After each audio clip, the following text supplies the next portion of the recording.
நண்பர்களே, லாஸ்டா ஒரு வீடியோ நம்ம சேனல்ல போட்டிருந்தேன். எதை பத்தினதுன்னா கூகுள் பே பத்தி போட்டிருந்தேன். அது கண்டிப்பா நிறைய பேருக்கு ஒரு இன்ட்ரெஸ்டிங்கா இருந்திருக்கும், புதுமையா இருந்திருக்கும், ஒரு நல்ல ஒரு விஷயமா இருந்திருக்கும் நினைக்கிறேன். ஸோ அதை ஃபாலோ பண்ணி நான் இந்த வீடியோல பேடிஎம் பத்தி நான் உங்களுக்கு தெரியும். நீங்க ஒரு பேடிஎம் யூசரா இருந்தீங்கன்னா பேடிஎம்ல 2 அப்ளிகேஷன் இருக்கு. கூகுள் பிளே ஸ்டோர்ல நீங்க போயிட்டு உங்க போனுக்கு நீங்க டவுன்லோட் பண்ணிக்கலாம். ஒன்னு பேடிஎம்மோட பர்சனல் அப்ளிகேஷன், இன்னொன்று பார்த்தீங்கன்னா பேடிஎம் ஃபார் பிஸ்னஸ். அதாவது நீங்கள் ஏதாவது பெட்டி கடையோ இல்லை மளிகை கடையோ ஏதாவது ஒரு பிஸ்னஸ் பண்ணக்கூடிய நபராக இருந்தீங்கன்னா ஸோ இந்த பேடிஎம் ஃபார் பிஸ்னஸ் அப்ளிகேஷன் உங்களுக்கு ரொம்ப ரொம்ப யூஸ்ஃபுல்லாக இருக்கும். இப்போ இந்த வீடியோவில் பேடிஎம் பற்றி தான் நான் உங்களுக்கு ஒரு முக்கியமான விஷயத்தை ஷேர் பண்ண போகிறேன்.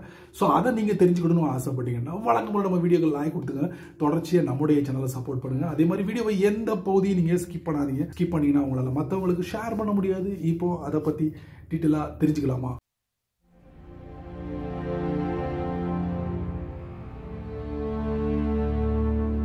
எனக்கு கிடைச்ச ஒரு எக்ஸ்பீரியன்ஸ், அதுவும் பேடிஎம்ல இல்லை, கூகுள் பேல. ஸோ அதை பத்தி விரிவா ஒரு வீடியோ போட்டிருக்கேன். முடிஞ்சா இந்த வீடியோல ஏதாவது பகுதியில் லிங்க் கொடுக்குறேன், பார்த்து செக் பண்ணிக்கோங்க. ஸோ பேடிஎம் யூசர்ஸ் நீங்க பர்சனலா நீங்க யூஸ் பண்ணுவீங்க, பிசினஸ்க்காகவும் நீங்க பேடிஎம் யூஸ் பண்ணலாம். கொஞ்ச நாளைக்கு முன்னாடி பேடிஎம் பத்தி நிறைய கேள்விப்பட்டிருப்பீங்க, நிறைய பல்ல புடுங்கினாங்க. ஸோ அதெல்லாம் ஒரு பக்கம் இருக்கட்டுமே. இப்போ ஓரளவுக்கு மெல்ல மெல்ல மெல்ல மெல்ல அப்படி தவண்டு கொஞ்சம் மேல வந்துகிட்டு இருக்காங்க. ஸோ அந்த பேடிஎம்ல நார்மலா ஒரு நபர் உங்களுக்கு பணம் அனுப்புறாங்கன்னா ஒன்று உங்களுடைய அந்த QR கோடை ஸ்கேன் பண்ணி அனுப்பலாம், இல்லைன்னா உங்களுடைய மொபைல் நம்பரை யூஸ் பண்ணி பணம் அனுப்பலாம். ஸோ இந்த மாதிரி பணம் அனுப்பும் போது கண்டிப்பாக அந்த பணம் பேடிஎம் வழியாக வந்து அதுக்கப்புறம் உங்கள் பேங்க் அக்கௌண்ட்டுக்கு போய் சேர்ந்துடும் இமீடியட்லி. ஸோ அந்த மாதிரி ஆப்ஷன்லாம் இருக்கு. ஆனால் நீங்கள் இந்த QR கோட் இருக்கு பார்த்தீங்களா, இந்த கடைகள் எல்லாம் வச்சிருக்காங்கல்ல, அந்த QR கோட் வழியாக ஒரு நபர் உங்களுக்கு ஸ்கேன் பண்ணி பணம் அனுப்புனார். அதாவது பொருளை வாங்கிட்டு பணத்தை சென்ட் பண்ணுறான்னு வச்சுக்கோங்க, குறிப்பிட்ட டைம் வரைக்கும் அங்கே ஹோல்ட் பண்ணி அதுக்கப்புறம் தான் உங்களுடைய பேங்க் அக்கௌண்ட்டுக்கு அனுப்பும். சரிங்களா?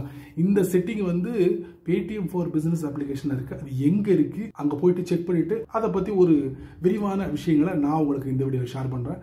கண்டிப்பா ரொம்ப ரொம்ப யூஸ்ஃபுல்லா இருக்கும். நீங்க பேடிஎம் ஃபார் பிசினஸ் அப்ளிகேஷனை பயன்படுத்துறதுக்கு பதிலா கண்டிப்பா QR கோடை வந்து கடையில வந்து ஃபிக்ஸ் பண்ணணுமே, அதுக்கு உங்களுடைய பேடிஎம்மோட இந்த பர்சனல் அப்ளிகேஷன் இருக்குல்ல, அதுல QR கோட், அதை நீங்க என்ன பண்ணலாம், எனக்கு யார் ஐடியா கொடுத்தா தெரியுமா? இது நான் ஒரு வீடியோ போட்டேன்ல, அந்த வீடியோல ஒருத்தர் கமெண்ட் பண்ணார், அந்த QR கோடை நீங்க ஃபிக்ஸ் பண்ணலாம், இல்லைன்னா நீங்க மொபைல் நம்பரை கூட நீங்க அதுல அட்டாச் பண்ணி ஃபிக்ஸ் பண்ணலாம்னு வச்சுக்கோங்களேன். ஸோ இது வழியா நீங்க பணத்தை ரிசீவ் பண்ற அமௌண்ட் டைரக்டா bank, Paytm for business application வழியா ஸ்கேன் பண்ணி பணம் வந்துச்சுன்னா ஒரு குறிப்பிட்ட அவர் அங்க ஹோல்ட் பண்ணி தான் அனுப்புவாங்க. பேடிஎம் யூசர்ஸ் நீங்க 2 அப்ளிகேஷனை பயன்படுத்துறீங்களா? அப்ப நான் காட்டக்கூடிய இந்த அப்ளிகேஷன் பேடிஎம் ஃபார் பிசினஸ், அந்த அப்ளிகேஷன் ஓப்பன் பண்ணுங்க. இப்போ டாப் லெஃப்ட்ல 3 லைன், அதுக்கப்புறம் பார்த்தீங்கன்னா செட்டில்மெண்ட் செட்டிங்ஸ். ஸோ இன்ஸ்டன்ட்லி என்னுடைய அமௌண்ட் வந்து டைரக்டா பேங்க்ல பேமெண்ட் ஆயிடணும். அதுக்கு instant settlement in your bank account change. So இதில் பார்த்தீங்கன்னா 2 ஆப்ஷன் இருக்கு. ஒன்று one time next day settlement, அதாவது இன்னைக்கு நீங்கள் ரிசீவ் பண்ணக்கூடிய கலெக்ஷன் இருக்குல்ல, அந்த அமௌண்ட் எல்லாமே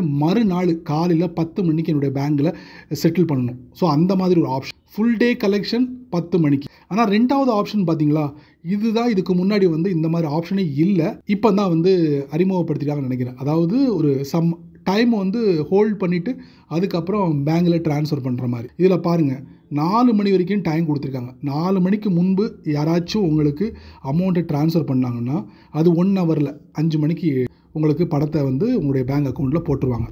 ஆனால் 4 மணிக்கு மேலே யாராவது பண்ணாங்கன்னா அது மிட் நைட் வரைக்கும் கணக்கு, மறுநாள் காலையில் 10 மணிக்கு தான் அந்த அமௌண்ட் வந்து உங்கள் பேங்க் அக்கௌண்ட்டில் ஆட் ஆகும். சரிங்களா? 2 ஆப்ஷன் இருக்குது. ஆனால் பேடிஎம் என்ன பண்ணிருக்காங்க பார்த்தீங்களா, ரெக்கமெண்டட்னு சொல்லிட்டு இதை தான் கொடுத்துருக்காங்க. எவ்வளோ விவரமான இருப்போம். சரிங்களா? 2 ஆப்ஷன் இருக்குது.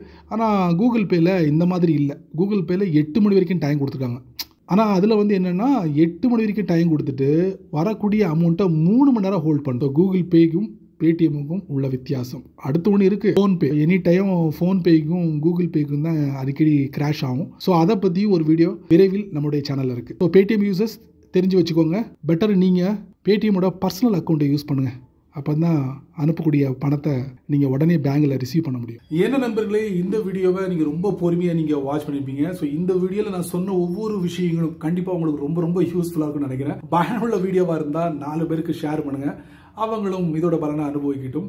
நீங்கள் நம்ம சேனலுக்கு புதுசாக இருந்தீங்கன்னா வழக்கம் போல் கீழே நிறைய பட்டன்ஸ் இருக்குது, அதில் உங்களுக்கு பிடிச்சதை தட்டி விட்டுக்கோங்க. அதே மாதிரி அதுக்கு கீழே கமெண்ட் செக்ஷன் இருக்குது, நல்ல ரீதியில் பதிவு பண்ணிக்கங்க. குறிப்பாக இந்த ட்ரிக்கை பற்றி நீங்கள் என்ன நினைக்கிறீங்க அப்படிங்கிறத கமெண்ட்ஸில் பின் பண்ணுங்கள். பிடிச்சா லைக் பண்ணுங்கள், பிடிக்கலன்னா அன்லைக் பண்ணுங்கள்.